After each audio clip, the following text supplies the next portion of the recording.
Well, I'm Nate Butler with Comics 35, a ministry that trains people to produce their own comics for their own people in their own languages around the world.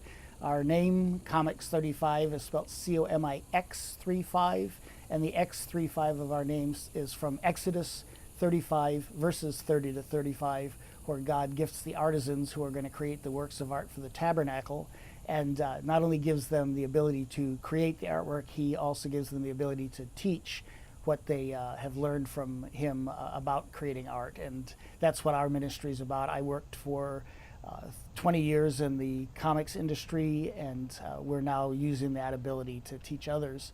And where it all started for me, for me it started in the late 50s. I was 4 years old. I saw Dick Tracy in the newspaper, and I told my mother on the spot, I said, that's what I'm going to do when I grow up. Now, I meant literally be the guy who drew Dick Tracy, but that didn't happen, but I did end up a cartoonist. I also was into Tom Terrific. It was a cartoon that was on Captain Kangaroo TV show, and I was into Sleeping Beauty that Disney had come out with, but mainly it was Dick Tracy.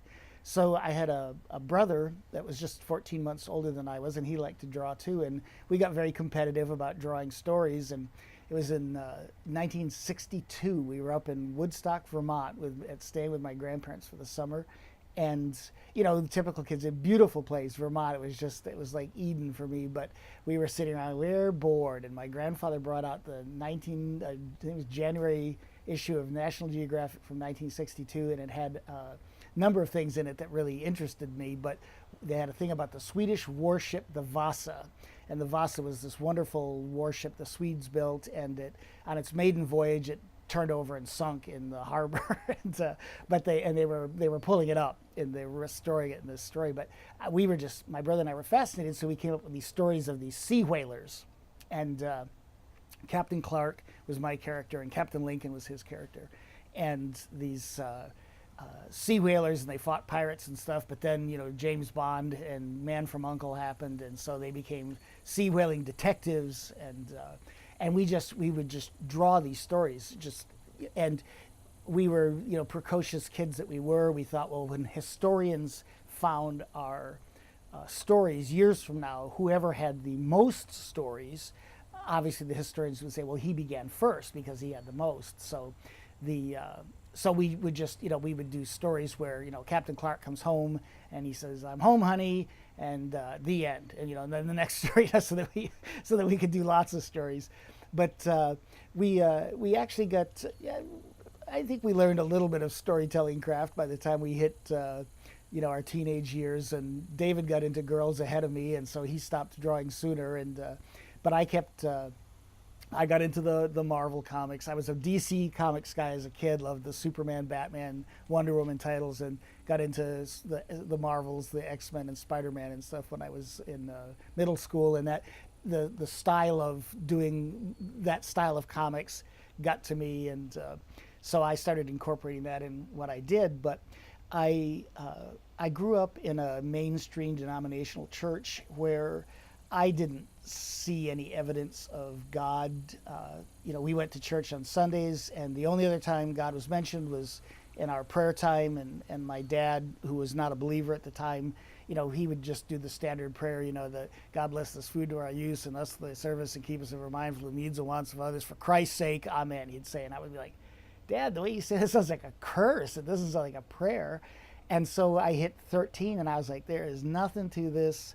I'm out. And so I started the Sunday morning fights with my parents about going to church, and finally worked out the Easter Christmas deal where I only had to go on Easter and Christmas. And so, you know, of course, we all know that, you know, you throw God out of your life, the enemy's more than happy to fill the vacuum, and he did. And so I went through, you know, 13 pretty bleak years after that. And I moved out. I grew up in Connecticut and moved out to Albuquerque and got a job working for a newspaper during this time.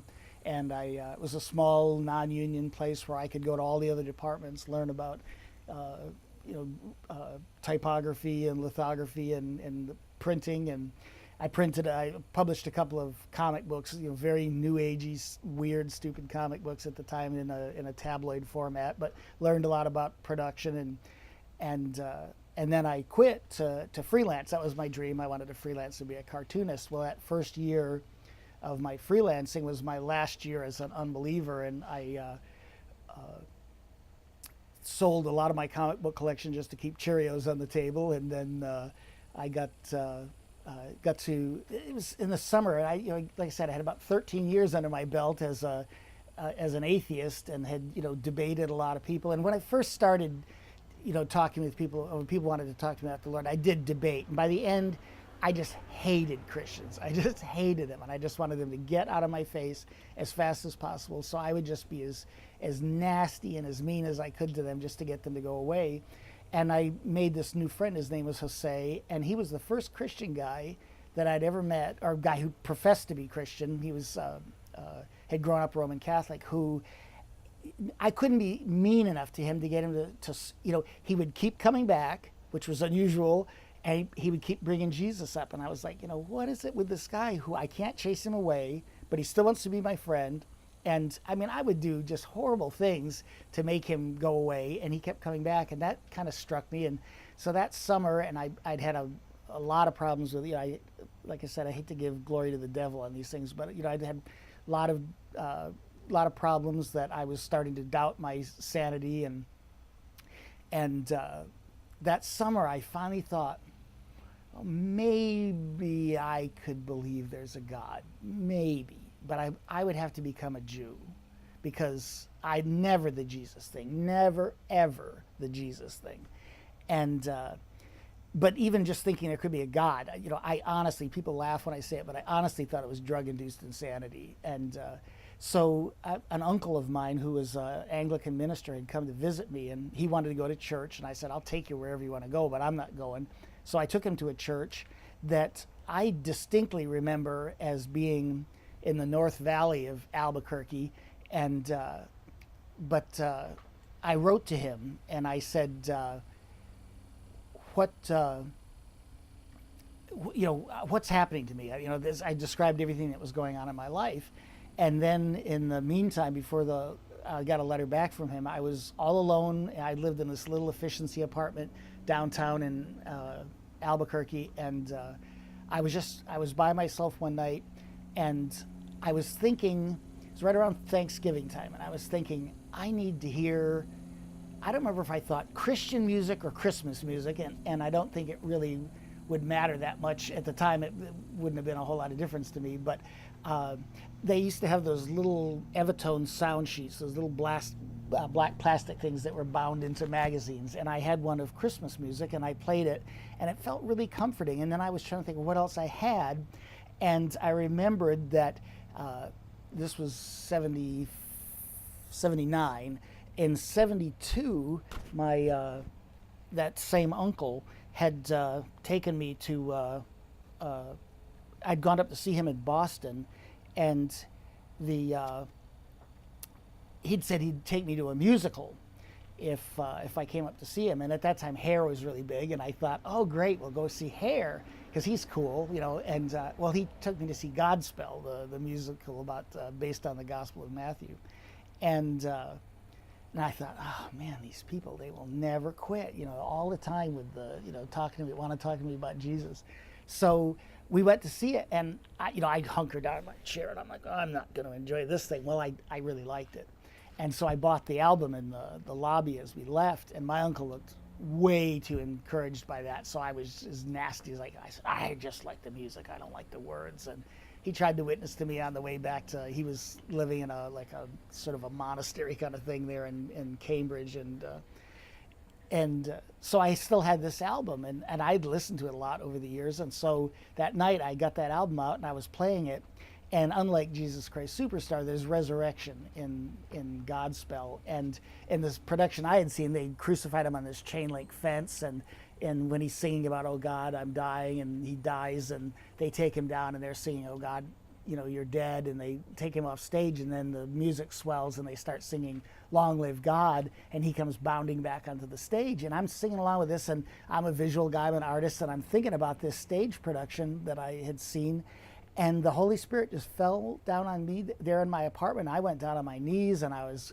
crying, and I was trying to pray. I didn't know what to pray, but when I got up off my knees, I knew my world had been turned downside up, and I knew that Jesus was alive, and I was like, but I'm alone. There's nobody with me, and I didn't have any Christian friends, either there in Albuquerque or back in Connecticut. And I was like, who do I talk to about this? Well, then this letter shows up from my uncle, and he says, I think God's calling you back to himself. And of course, I knew that. And he said, read Mere Christianity. And he said, and go to church. And he gave me the name of this church that I should go to. Well, I thought, I'm a believer, but I know what church is like, and I'm not going to hang out with those old hypocrites and stuff. So I thought I'll just do this on my own. Well, but I wanted to talk to somebody else who I knew was born again, and I had been doing a cartoon panel for the Albuquerque Business Journal, and they'd done a story on this very well-known realtor named Bill Hooton in Albuquerque, and they talked about him being a Jesus freak, people making fun of him about being a Jesus freak, and I thought,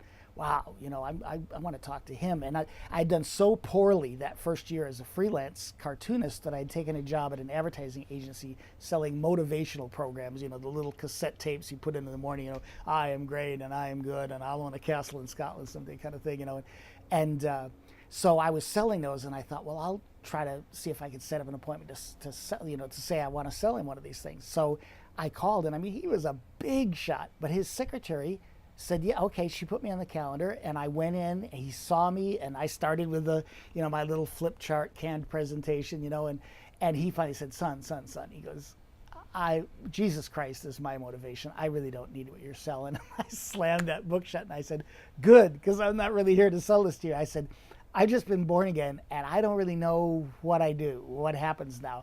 Boy, he just cleared the decks, told his secretary to hold my calls, and just took a long time, just talked with me about, what it meant to be, follow Christ. And he finally said to me, he goes, well, where are you fellowshipping, son? And I'm like, where am I, what?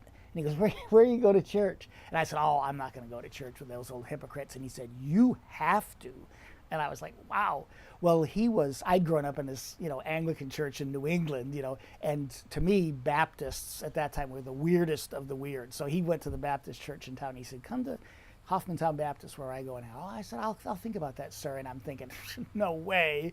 And so then I read my uncle's letter, and I thought, I remember where I took my uncle, and I drove off to the North Valley of Albuquerque.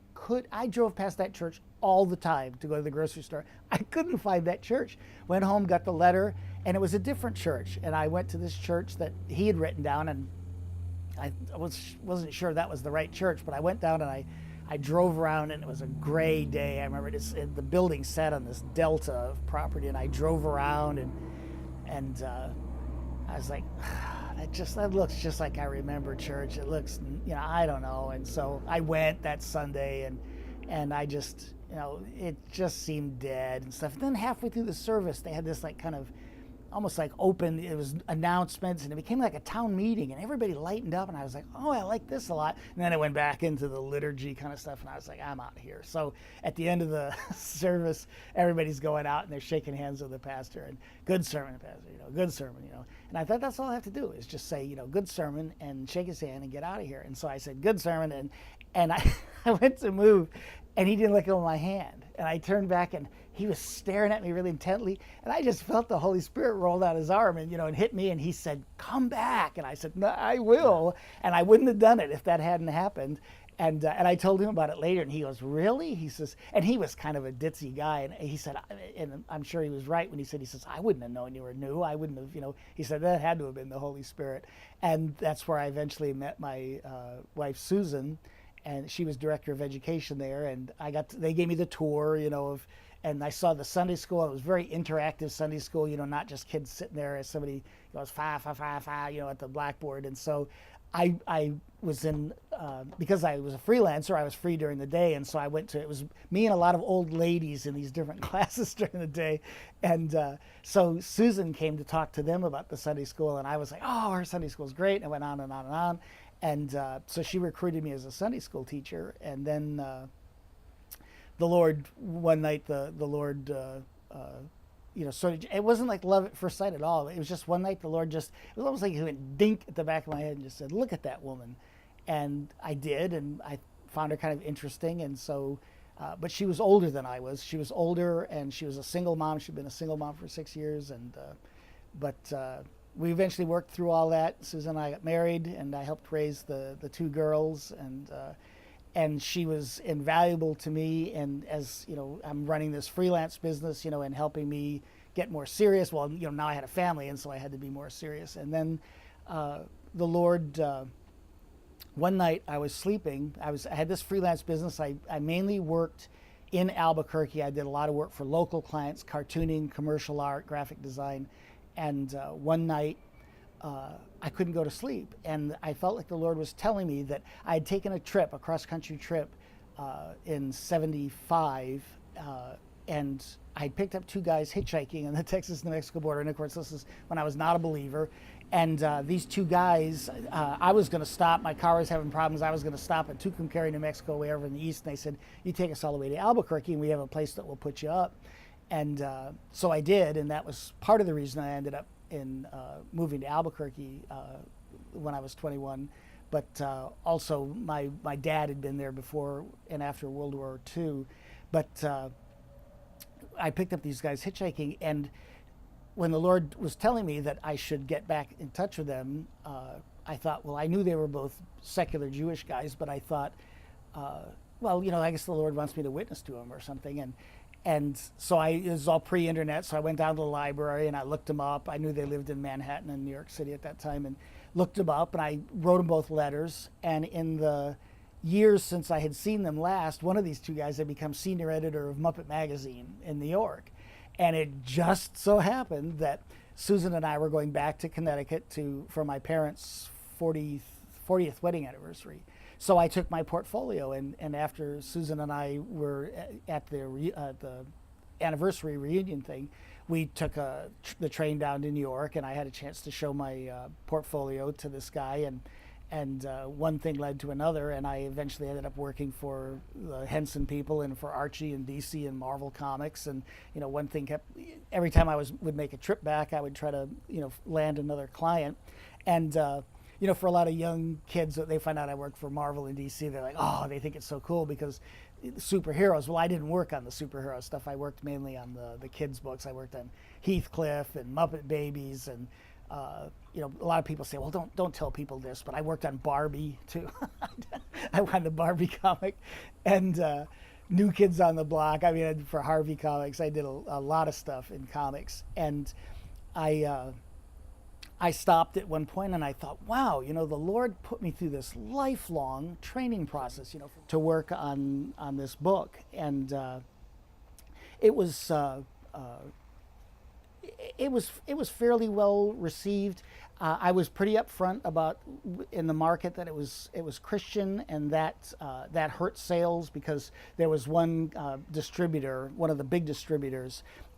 We were in the catalog on the same page as a comic book called it was a pornographic comic book. I can't remember what the name of it was now, but it was this pornographic comic, and then there was this other comic book called Splatter, which you can imagine, you know, I mean, all these horrible adult comics, and our comic book contained the warning label. It said, "Be forewarned, this comic contains strong Christian messages." And I thought, boy, is the world crazy or what? And I was mad because I knew it would ruin sales, and it did. But I also thought, well, you know, these people understand where power and accountability lies. And so that was, in a way, kind of a backhanded compliment. And I think that maybe was the only comic book the Lord really wanted me to print, because I did print some others. But it was that first comic book.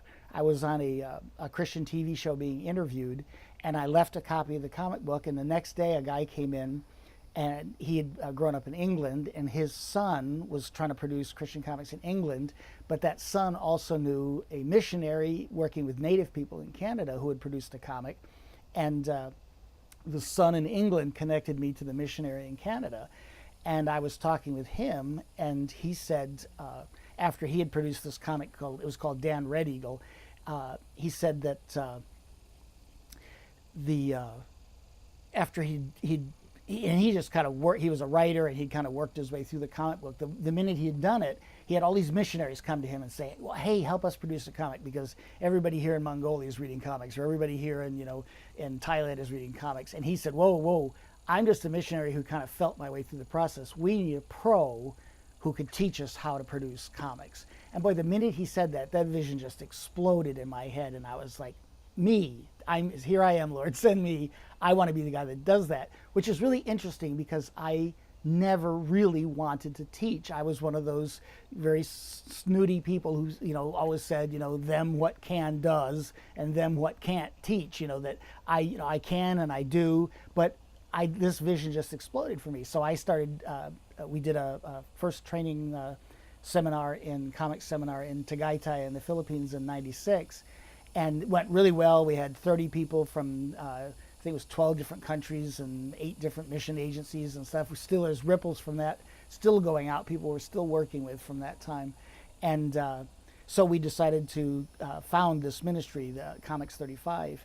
And the Lord has really blessed what we've been doing. And we've held seminars now, over 50 seminars. I kind of stopped counting after 50, and for many people in different countries. We've had a variety of comics produced.